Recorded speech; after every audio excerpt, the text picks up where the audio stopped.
Ya,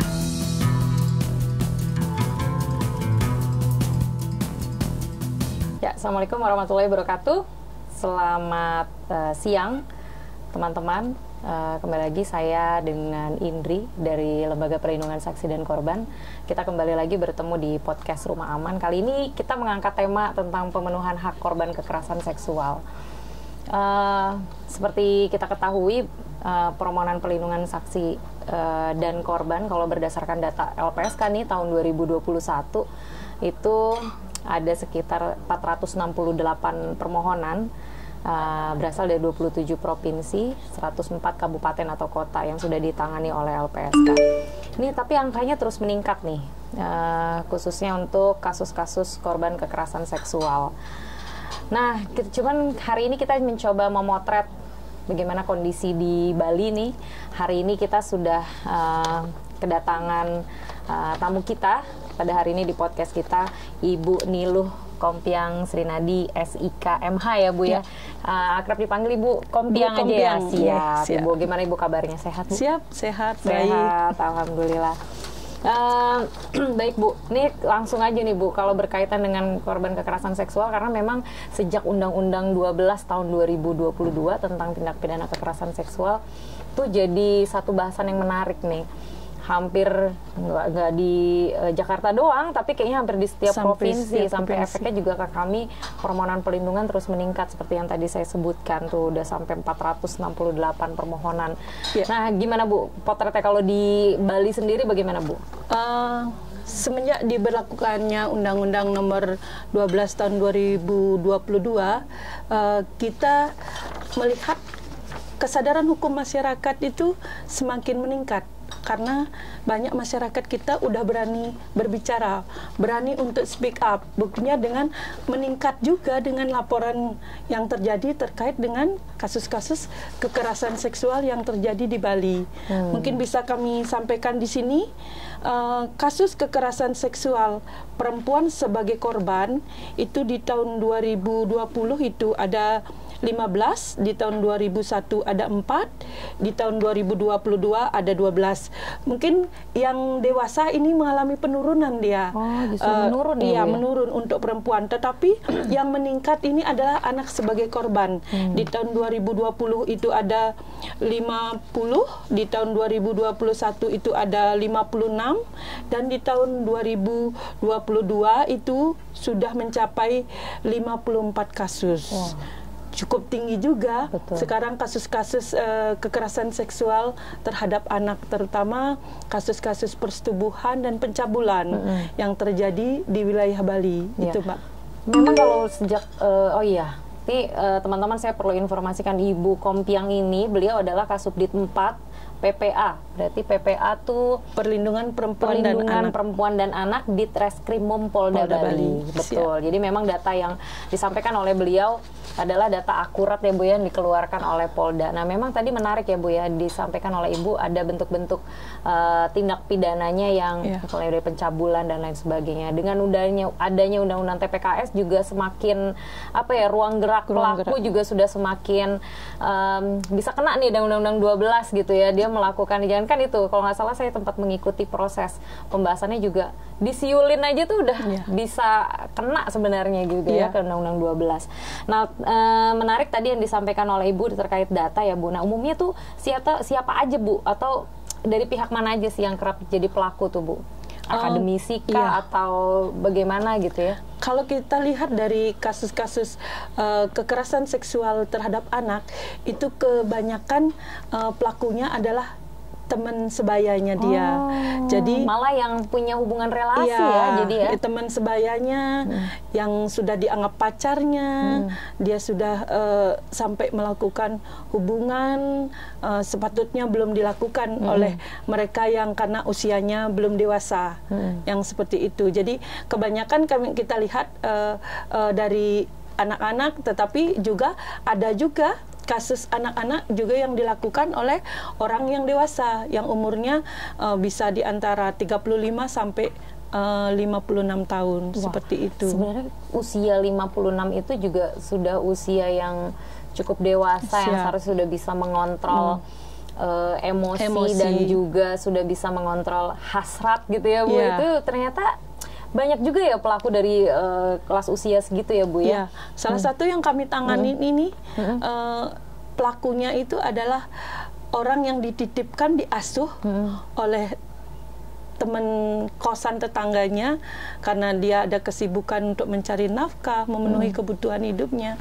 Tetapi tetangganya ini yang sudah berkeluarga, tetap juga anaknya itu dilakukan perbuatan cabul dan persetubuhan. Itu miris sekali untuk kita ya. Betul. Harusnya dia dititipin untuk menjaga, malah dia yang merenggut masa depan anak tersebut. Seperti itu. Memang kalau kasus kekerasan seksual tuh sekali dilakukan, kita nggak tahu ya kan bagaimana tuh masa depan si korban ya Bu ya. Ada yang sampai mempengaruhi sampai ke depannya, ada juga yang mungkin efeknya sedikit gitu. Nah, tapi kebanyakan dampak traumanya itu luar biasa sampai bertahun-tahun akan mereka rasakan. Sampai ada undang-undangnya tersendiri yang harus khusus dikeluarkan. Nah, tapi Bu, kira-kira kalau di wilayah Bali ini yang umum menjadi lokasi gitu ya, menjadi tempat kejadian perkara tuh umumnya di tempat-tempat seperti apa Bu? Nggak usah menyebut daerah, tapi mungkin tempat-tempat seperti apa gitu yang umumnya terjadi tindak pidana kekerasan seksual? Kita kalau lihat ini biasanya dia melakukan itu di tempat-tempat kosan seperti itu. Mungkin kalau di daerah yang paling banyak ya yang terjadi ini berdasarkan penanganan kasus yang kami lakukan oleh PPA jajaran Polda Bali itu dari laporan itu banyak yang kami terima itu dari wilayah Buleleng dan yang kedua dari wilayah Karangasem.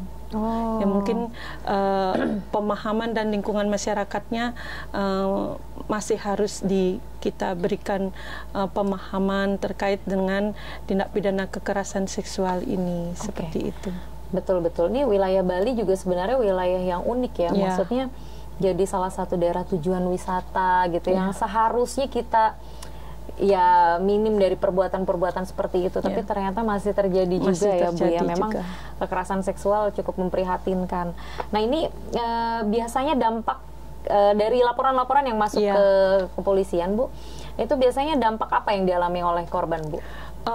Dampak yang dialami oleh korban, terutama korban ini pelaku orang dekat, tentunya dia merasa ketakutan ya, tidak berani melaporkan, tidak berani ini kasus ini bisa nggak nanti ada rasa kasihan juga kepada orang tersebut karena itu adalah masih dalam lingkup keluarganya seperti itu. Jadi perlu ada orang yang bisa membimbing ataupun orang yang mendampingi agar tidak menjadi tidak ada korban berikutnya. Memang harus dilaporkan agar dapat mendapatkan penanganan yang maksimal seperti itu, Mbak. Betul. Memang kalau kasus kekerasan seksual nih saya juga nggak kebayang ya Bu, mudah-mudahan nauzubillah min zalik itu terjadi di saya. Umumnya korban tuh enggan sebenarnya melapor ya. Satu malu, yang kedua juga dia harus menceritakan peristiwanya yang nggak gampang sebenarnya untuk diceritakan kembali, apalagi ke aparat penegak hukum. Tapi kalau nggak diceritakan juga gimana prosesnya gitu ya. Nah, tapi ini kan jadi satu tantangan sebenarnya bagi Polda ya Bu untuk menyelesaikan kasus. Nah, kira-kira gimana Bu, Ibu beserta jajaran dalam penanganan kasusnya nih? Ya, terutama untuk proses penegakan hukum dan juga tadi ya Bu terkait dengan korbannya itu seperti apa biasanya ditanganinya?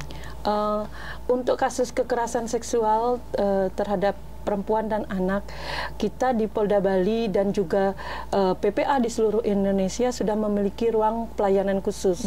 Jadi di sanalah tempat untuk melaporkan kasus yang dialami.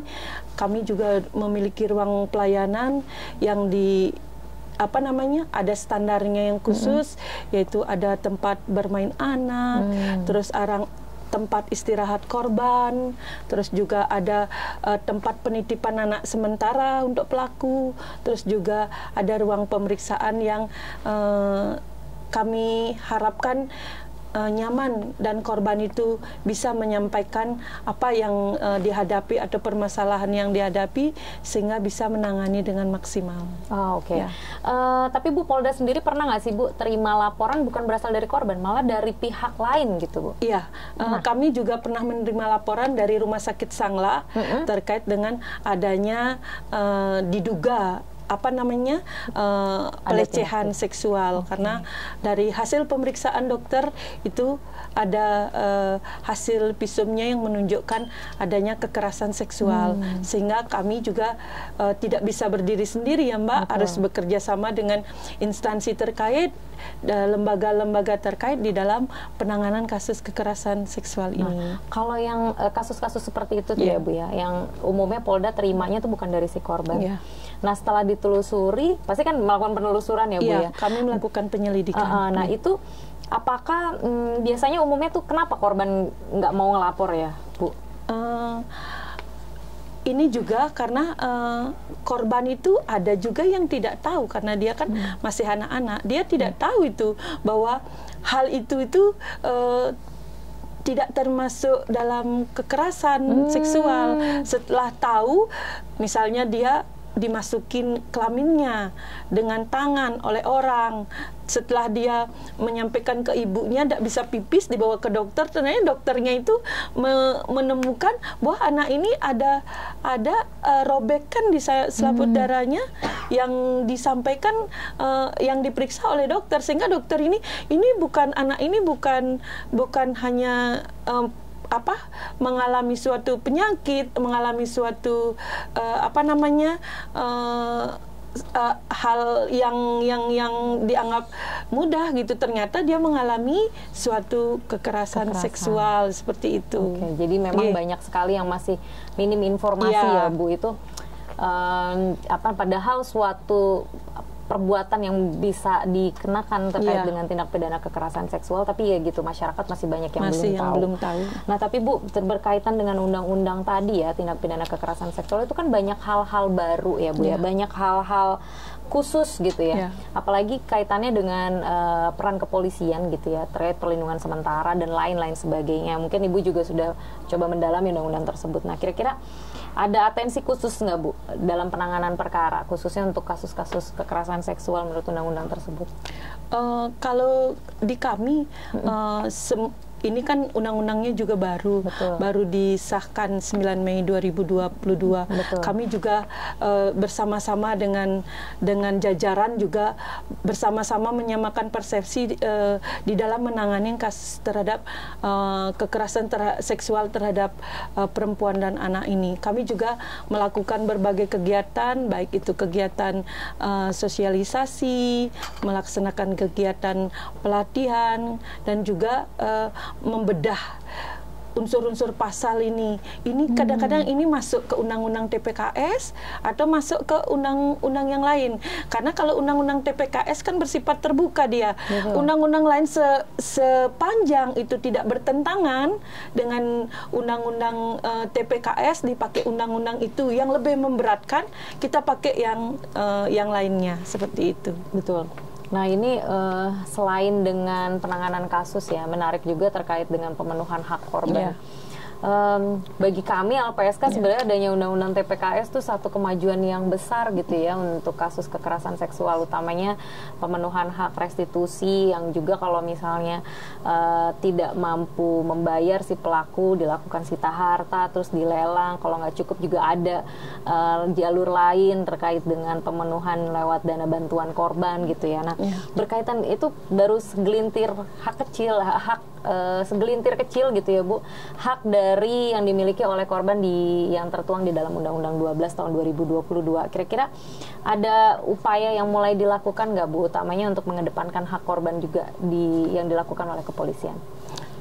Tentunya kita juga mempedomani undang-undang TPKS ini yang memang benar-benar memberikan kehadiran negara itu memberikan pemulihan dan perlindungan terhadap korban. Di sini kami juga dari kepolisian tentunya tidak bisa bekerja sendiri ya, Mbak. Dalam pemenuhan hak korban, misalnya di dalam pendampingan, pasti kami akan meminta bantuan dari UPTD untuk pendampingan anak terkait dengan psikologi anak. Terus juga kita akan meminta bantuan dinas terkait dengan berkait dengan lembaga bantuan hukum yang akan membantu pemahaman ini mendampingi dalam proses penegakan hukumnya seperti itu.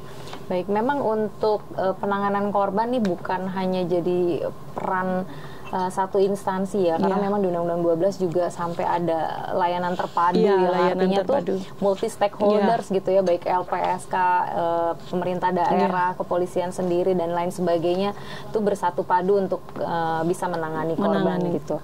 Nah, lalu itu dalam pelaksanaannya kira-kira ada hambatan nggak Bu yang ditemui selama ini? Sementara ini kami hambatannya sih tidak banyak, cuma untuk korban kita kan di Bali ini tempatnya tempat wisata ya Mbak. Ya, betul. Kita juga menangani kasus-kasus kekerasan seksual yang dilakukan oleh orang asing, korbannya orang asing, terus juga pelakunya orang asing. Betul. Ini yang harus berpacu dengan waktu, sedangkan waktu yang mereka untuk kembali ke negaranya cepat sekali. Betul. Sedangkan kami masih dalam proses penyelidikan. Itu yang kadang-kadang membutuhkan waktu bagi kami sehingga tidak bisa bergerak cepat untuk melakukan penangkapan penahanan kalau memang kami belum memiliki bukti yang lengkap untuk melakukan. Betul. Ini jadi tantangan unik sebenarnya di Bali ya, karena memang nggak semua daerah juga ini satu daerah yang destinasi wisatanya tuh cukup tinggi ya Bu, maksudnya peminat dan warga negara asingnya juga di sini banyak. Artinya kasus-kasus yang diterima laporannya di Polda juga pasti ada pelibatan warga negara asing juga banyak gitu ya. Nah, cuman itu tadi kalau Ibu sampaikan ada hambatan seperti itu, biasanya langkah apa yang diambil Bu? Kami berusaha bekerja sama dengan konsulat yang ada di Bali, kan banyak konsulat yang ada di Bali. Kita terima laporannya, kita beritahu dan kita usahakan memberikan pelayanan yang maksimal terhadap mereka yang mengalami kasus-kasus kekerasan seksual di Bali seperti itu. Baik Bu, itu sebenarnya sudah cukup memberikan kepada kami gambaran terkait dengan kondisi penanganan kasus-kasus bagaimana tindak pidana kekerasan seksual terjadi di Bali dan bagaimana penanganannya oleh Polda. Mungkin Bu sebagai ada kata-kata yang ingin disampaikan kepada teman-teman podcast Rumah Aman kami. Kami berharap podcast ini akan berkembang terus ya. Rumah aman itu berarti memberikan tempat yang aman buat korban. Jadi kami berharap dengan diberikannya rumah aman ini ke depan kita berharap kekerasan seksual terhadap perempuan dan anak ini semakin hilang dan tidak terjadi. Baik. Terima kasih Bu Kompiang atas waktunya. Selamat siang dan teman-teman podcast Rumah Aman LPSK. Kami harap melalui podcast pada kesempatan kali ini bisa memberikan edukasi dan informasi lebih banyak kepada halayak yang menonton. Dari saya juga cukup sekian. Terima kasih dan sampai jumpa kembali.